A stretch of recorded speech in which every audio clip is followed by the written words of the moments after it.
ಒಂದು ಗ್ರಾಮ ಪಂಚಾಯಿತಿಯಲ್ಲಿ ಎಷ್ಟು ಜನರಿಗೆ ಒಬ್ಬ ಸದಸ್ಯ ಇರಬೇಕು ಮತ್ತು ಮೀಸಲಾತಿ ಅಂಕಿಅಂಶಗಳು ಏನು ಅನ್ನೋದ್ರ ಬಗ್ಗೆ ಈ ವಿಡಿಯೋದಲ್ಲಿ ತಿಳ್ಕೊಂಡು ಬನ್ನಿ. ನೋಡಿ, ಗ್ರಾಮ ಪಂಚಾಯಿತಿ ರಚನೆ ಹೇಗೆ ಆಗುತ್ತೆ ಅನ್ನೋದನ್ನ ಈ ವಿಡಿಯೋದಲ್ಲಿ ಹೇಳ್ತೀನಿ. ನೋಡಿ, ಒಂದು ಗ್ರಾಮ ಪಂಚಾಯಿತಿಯಲ್ಲಿ ಎಷ್ಟು ಜನರಿಗೆ ಒಬ್ಬ ಸದಸ್ಯ ಇರಬೇಕು ಮತ್ತು ಮೀಸಲಾತಿ ಅಂಕಿಅಂಶಗಳೇನು, ಮೀಸಲಾತಿ ಯಾರು ನಿರ್ಧಾರ ಮಾಡುತ್ತಾರೆ ಎಂಬ ವಿಷಯವನ್ನ ತಿಳ್ಕೊಳ್ಳೋಣ ಬನ್ನಿ. ಈ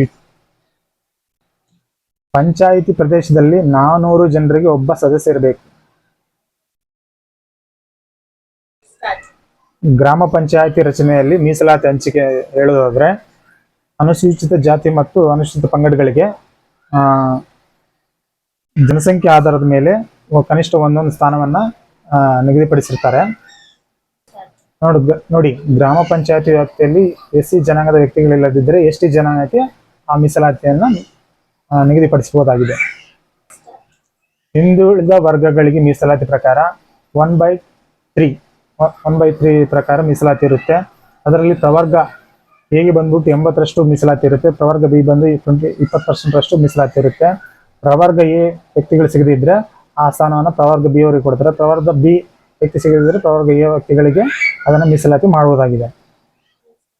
ನೋಡಿ, ಗ್ರಾಮ ಪಂಚಾಯತಿ ವ್ಯಾಪ್ತಿಯಲ್ಲಿ ಮಹಿಳೆಯರಿಗೆ 50% ಮೀಸಲಾತಿ ಇದೆ.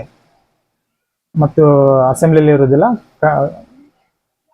ಗ್ರಾಮ ಪಂಚಾಯತಿ ಚುನಾವಣೆಗಳಿಗೆ ಮಾತ್ರ ಮಹಿಳೆಯರಿಗೆ 50% ಮೀಸಲಾತಿ ಇದೆ.